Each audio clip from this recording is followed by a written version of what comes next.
Buenas tardes, Roberto.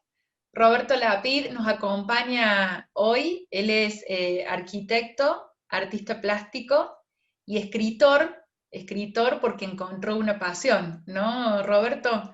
Te encontró la Hola, buenas tardes. escritura, buenas tardes, desde una pasión, ¿no? Sí, bueno, siempre me gustó escribir. Buenas tardes nuevamente, porque te encimé la charla. Escribir sí es una pasión. Todo lo que es creativo a mí me apasiona, me gusta, es la pulsión que me hace ir hacia adelante.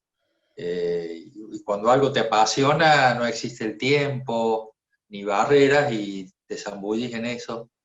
Y lo haces, y yo desde chico escribía siempre, ya en la escuela escribía en el periódico escolar, lo que me trajo algún que otro problema con los docentes en aquella época. Y bueno, después ya seguía haciendo algunos artículos y notas en diarios de acá argentinos, diarios locales como La Voz del Interior, algunas colaboraciones, relatos, crónicas, hasta que hace más o menos 10 años escribí mi primer libro. Mandé el manuscrito a algunas editoriales y una cometió el desatino de llamarme y lo publicaron el libro, y allí comenzó esta aventura de escribir, de la literatura, que bueno, es algo que sigo haciendo y me complace. Y ya traspasé fronteras con eso, así que toda una satisfacción. Roberto, vos comenzaste a escribir a partir de una historia familiar que se desenvolvió en el marco de la guerra y en el marco del Holocausto. ¿Querés contarnos un poquito de eso en medio de una crisis de Sí, la historia? sí, sí, mi primer libro lo tengo por acá, es este, se llama Así lo Digna, conozco. mensaje, Sí. Ujú. sí, mensaje desde el pasado, el subtítulo. Bueno, sí, había una historia familiar. Disna es un pueblito que está en Bielorrusia. Mi padre nació allí y él llega a Argentina junto con su hermana y sus padres antes de la Segunda Guerra Mundial. Pero al llegar acá, sus padres fallecieron y ellos quedaron huérfanos siendo niños, ni siquiera hablaban castellano. Y su contacto familiar con cartas que demoraban meses, pero que iban y venían, eran con este pueblo que estaba allá lejos, donde estaban sus abuelos, sus tíos, sus primos, la familia que les había quedado. Eh, bueno, a todo esto, estas cartas demoran unos años y de pronto, en 1940 aproximadamente, o 41, dejan de llegar. Y bueno, ellos estaban conscientes de que hubo una guerra en Europa y empiezan, terminar la guerra ya siendo adolescentes, a buscar a sus familiares, enterados de lo sucedido en el Holocausto, a ver qué pasó, qué quedó. Y bueno, nunca encontraron a nadie y siguieron con su vida.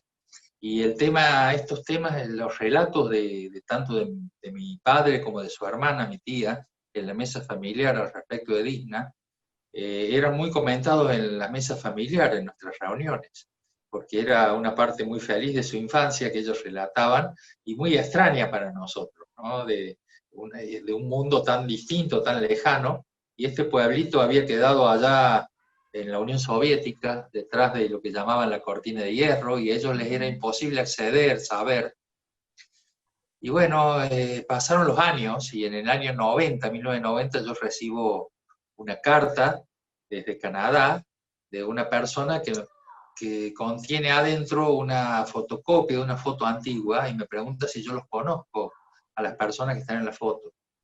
Y cuando le muestro la fotografía a mi padre, me dice: ¿de dónde sacaste esto? Este soy yo, este es mi vecino y este es un amigo mío, allá.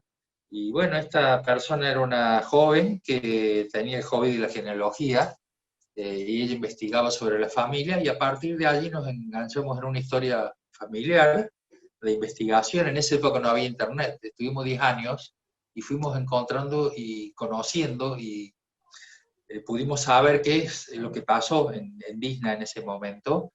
Y bueno, en un momento pensé que tenía que compartir esa historia. Yo pude encajar mi propia historia personal con la historia en ese Ujú, momento, ujú. y empecé a escribir un relato de esto, pero bueno, alguna chispa adentro me hizo derivar esto hacia una novela y le fui agregando otros temas que quizás están relacionados, como es la historia del Hotel Eden en La Falda, cosas que sucedieron en nuestro país durante la época del proceso militar, Ese muchas corresponde cuestiones a tu relacionadas. segundo libro, ¿verdad? Todavía es mi primer Ah, libro. todavía es el primero. Sí. Todo eso yo armé una novela, la historia está novelada, yo empecé con ese y después ya seguí escribiendo novelas históricas que están basadas en casos reales. Ujú. Pasión Imperfecta era tu segundo libro, No, que... tercer libro, tercero. Ah, a ver, ilústrame un poquito. Bueno, mira, segundo libro, El Enigma Weiss. Ah, Se bien. pronuncia Weiss en alemán, nosotros Sí. le decimos Weiss, El Enigma Ujú, Weiss. Este libro comienza en Barcelona. Barcelona es una ciudad donde yo comparto mis días entre Córdoba y Barcelona. Mis hijos y mis nietos viven allá. Eh, Actualmente mis agentes literarios y mi editorial está en Barcelona. Y yo voy y vengo. Y este libro comienza allí. Y yo había hecho un viaje justamente desde Barcelona a Jerusalén para el casamiento de un familiar. Y me presentan allí una persona. En realidad, yo estaba en Jerusalén y un amigo me lleva a recorrer la parte muy antigua de Jerusalén, que es una ciudad que tiene más de 3.000 años, y me presenta un señor que era geólogo, que él trabajaba en la parte de las ruinas de Jerusalén, y también era arqueólogo. Está el famoso muro allí, que era el muro ese muro es una parte del muro que rodeaba la explanada del templo del rey Salomón, ujú, destruido ya hace 2000 años. La explanada está intacta y arriba de ella hoy en día hay dos mezquitas, la famosa, esa de la cúpula dorada. ujú, Eh, bueno, hay una parte de este muro que baja bajo tierra y hoy en día se puede visitar. Los turistas pueden bajar y visitar y recorrer algunas partes de ese submundo. Y este arqueólogo me presta un casco que tiene una linterna y un tubo de oxígeno y me hacen entrar a una parte que no es la parte que, que pueden entrar los turistas. Y yo empiezo, porque toda esa explanada del templo, el templo estaba construido sobre un monte y tenían que enderezarlo. Y para enderezarlo ujú, construyen esa explanada, entonces allí abajo quedaron toda una serie de cámaras y pasillos y túneles que son antiquísimos y que están en constante exploración. ujú. Y él me lleva por esos lugares y hasta que llegamos a una sala, estaba todo muy oscuro, algunas luces artificiales, difícil de respirar, mucha humedad, por eso el tubo de oxígeno que me dieron en ese momento. Y me llega a un lugar y me dice, mira, en esta sala, teóricamente, en el templo, se activó un mecanismo que guardaba aquí, en este subsuelo, el arca del pacto en caso de que viniera un ataque enemigo. Ujú. Y él me muestra los lugares y cómo funciona el sistema, y a mí me interesa esta historia, y yo empiezo a escribir una historia de aventuras ahí en el subsuelo de Jerusalén. Pero en el mismo viaje, que era el casamiento de un amigo, me presenta a su suegro. Y resulta que esta persona había estado en la guerra siendo niño, él había escapado de un tren, su padre había hecho un boquete en el tren que iba a Treblinka. Treblinka era un campo de exterminio donde fueron llevando a toda la gente que vivía en el gueto de Varsovia. Ujú. Y yo había conocido algunas historias de gente que escapó de los trenes, inclusive había visto en películas. Eh, y bueno, conversando con este hombre, él un día me pregunta si yo escribo y me empieza a contar su historia, y realmente es una historia que me impactó porque aparte él conoció en su devenir personajes de la historia, como por ejemplo Irena Sendler, es la que lo Ujú. salva a él y lo saca del gueto y lo esconde. Irena era una enfermera polaca que tenía un permiso de acceso al gueto porque había malaria y los nazis no querían que sus soldados se enfermen. Y cuando Ujú. ella ve que la ayuda no sirve porque a la gente se la llevan y la matan, ella empieza a idear sistemas para sacar chicos y ella logra salvar 2.500 niños. Eh, Qué Tiene una historia muy maravilloso. particular. Sí, Irena Sendler fue nominada al Premio Nobel de la Paz, no lo Ujú, obtuvo, falleció en el año 2004, creo, ujú. ya siendo una mujer mayor. Pero bueno, ella anotó los nombres de cada niño en unos papelitos, que los puso en unos frascos, que los enterró en su jardín. Y después ella fue capturada, pero no habló. Y cuando termina la guerra, ella busca a cada niño. Y los que puede los restituye, a los que le quedó familia los restituye. Y los demás les encuentra destino. Y este hombre va a parar en un barco que era clandestino porque los británicos que ocupaban lo que hoy es Israel no permitían el acceso de los judíos. Entonces, bueno, a veces los hundían esos barcos, eran barcazas que conseguían, y este hombre en una de esas barcazas llega allí. Y ahí quedó, que hizo su vida allí. Y además él conoció, cuando llega, se escapa del tren y llega a Varsovia, lo llevan a un orfanato, que es el orfanato de Janusz Korczak.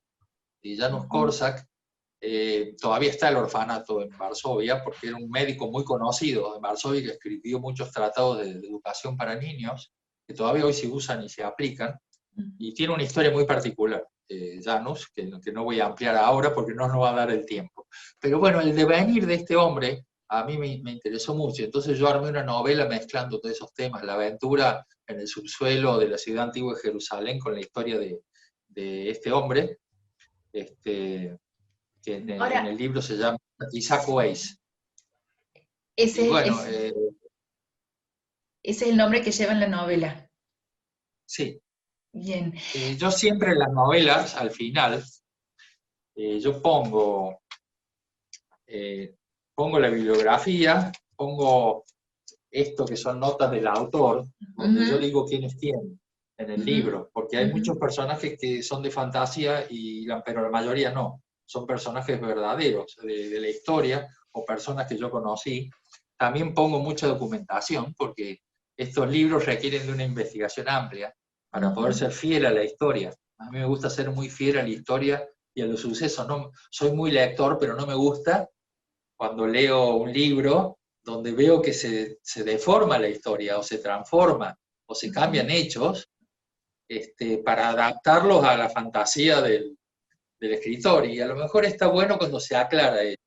Pero yo creo que los libros sirven para entretener, sirven para informarse y también sirven para aprender. Entonces no me gusta la deformación histórica. Roberto, justamente con respecto a eso, vos tenés 2 libros más que a mí me gustaría dejarlos para el final porque me comentaste que tenían que ver con tu pasión, así que lo vamos a dejar como para la reflexión final.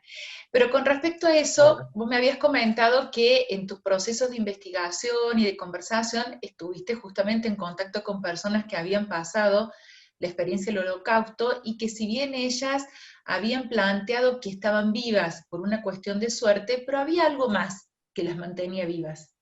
A ver si nos querés compartir un poquito esas conversaciones. Sí, esto ha sido algo que me pasó. A mí me tocó, como vos dijiste, entrevistar a sobrevivientes. Sobrevivientes de los campos de exterminio, esos campos de muerte, las marchas de la muerte, porque cuando venían avanzando las tropas aliadas, los nazis en su fanatismo no dejaban los prisioneros en los campos, se los llevaban a lo que se llamaba Marcha de la Muerte. Entonces iban entrando en su propio territorio con esa gente marchando, que en su mayoría moría en el camino. Bueno, algunos sobrevivieron, fueron liberados, inclusive en Córdoba ha habido, queda hoy en día un solo sobreviviente, que es Edgar Wilfewer, con una historia muy particular, pero bueno, hubo mucha gente que yo conocí que ha estado en estos campos. He entrevistado a algunos por diversas causas, a algunos, a Raquel Rudman, que vive en Buenos Aires, para una historia para el diario La Voz del Interior, que salió ahora un par de años, a Edgar Wilfewer, a José Broadbent, en Buenos Aires. Y yo lo que encontré en todos ellos es un denominador común. Cuando yo les pregunto por qué sobreviviste, es cierto, ellos me dicen por suerte. Y todos me contestan lo mismo, pero lo que yo encontré en todos ellos es un deseo especial de vida, un deseo de vivir, una pulsión de vida. Ellos me contaban sus historias y me lo contaban con una sonrisa. Y no es porque la historia trágica que me estaban contando les causara gracia.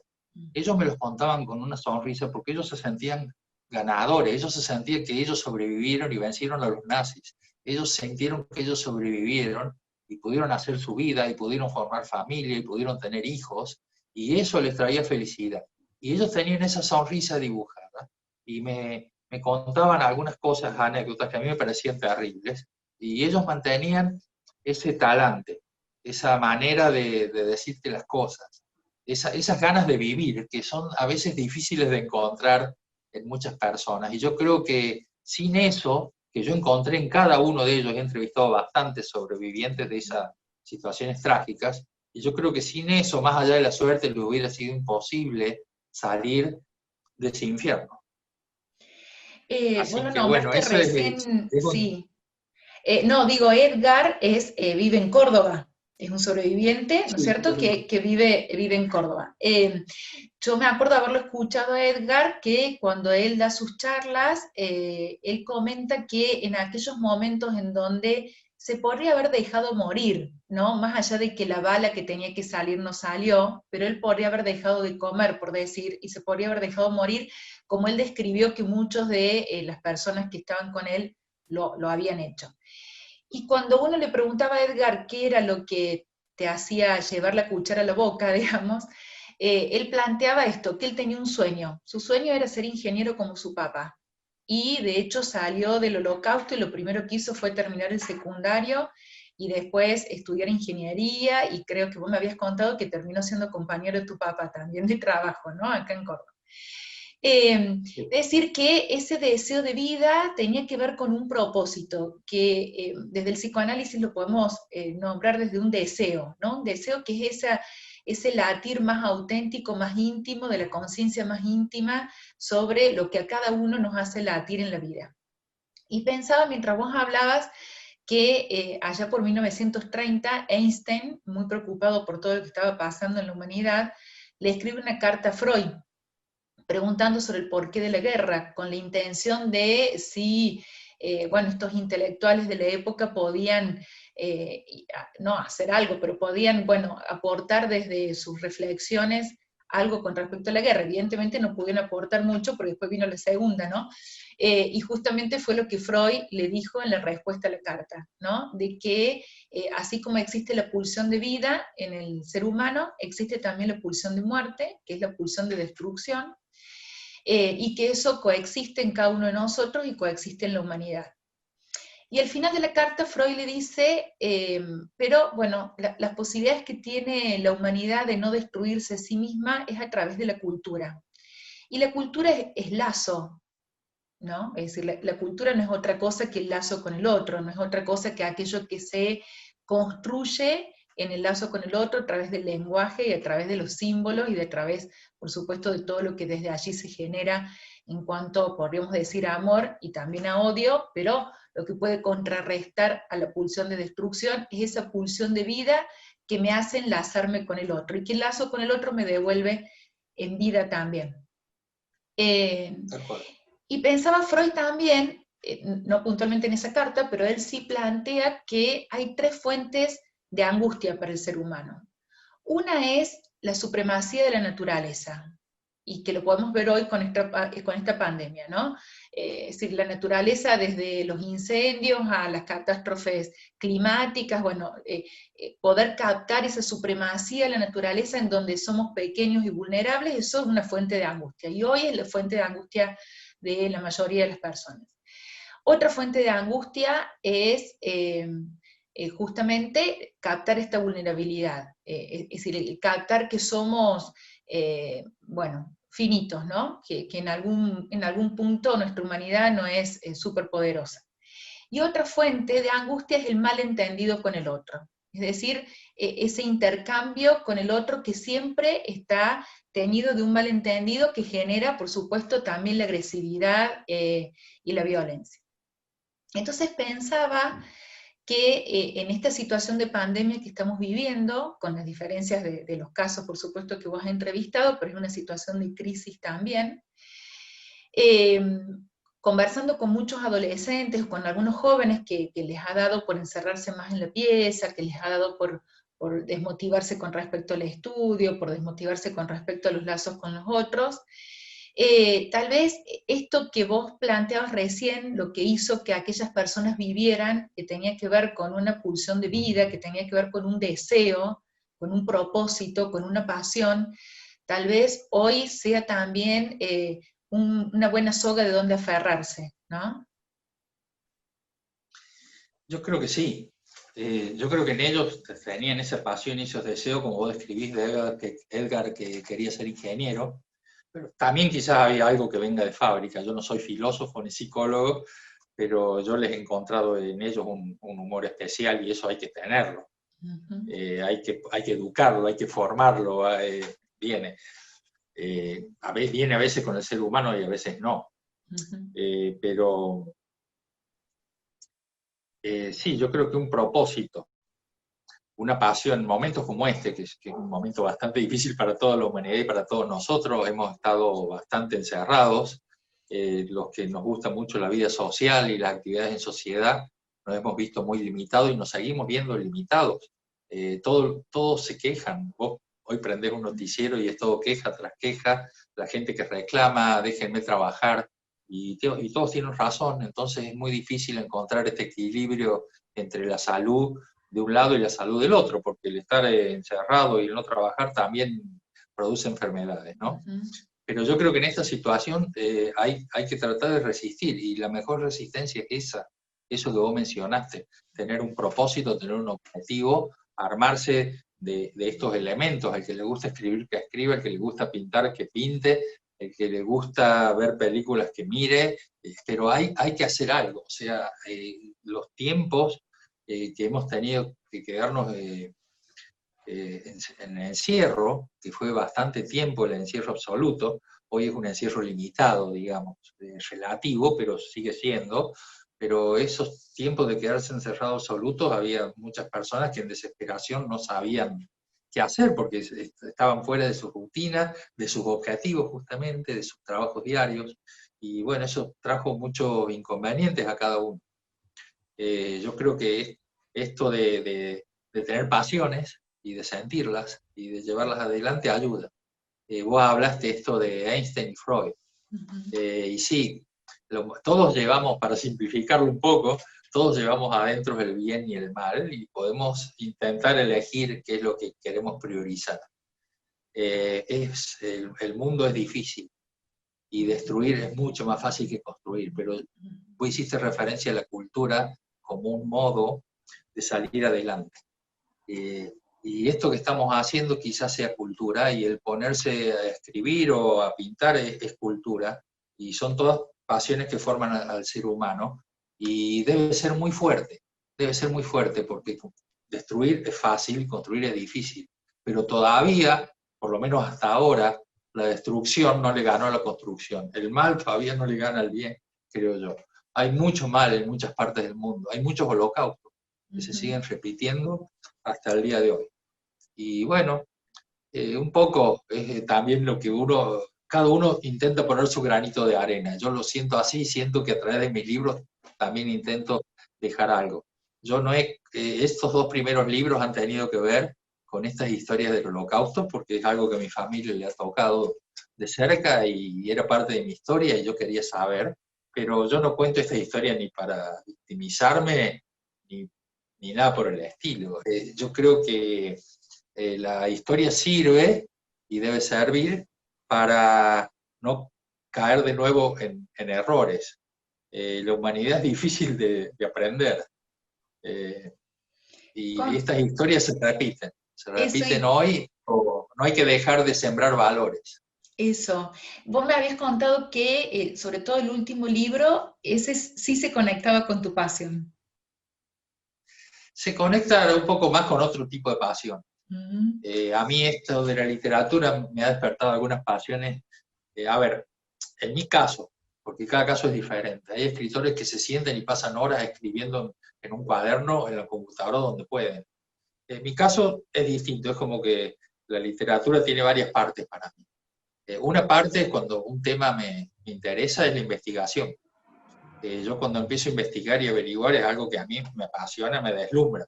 El poder ir sabiendo, el poder zambullirte en un tema y obtener lo que vas buscando. Entonces, mi último libro, a ver acá, Pasión Imperfecta, se Ujú. llama, es la historia de Hedy Lamarr y Fritz Mandel.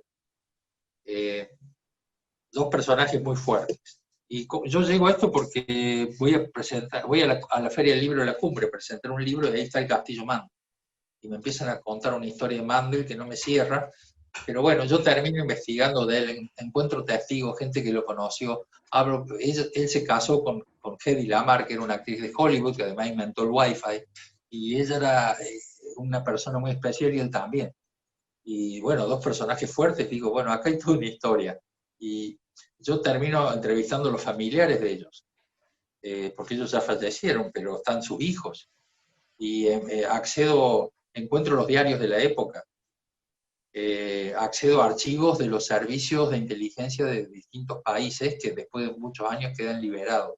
Entonces, me voy juntando con una cantidad de material, que esa es una parte de la literatura que es apasionante. La otra parte es escribirla, porque a todo esto hay que ponerle voz a estos personajes que son verdaderos y reales, inventas otros personajes que los acompañan, que es ya parte de la fantasía del escritor.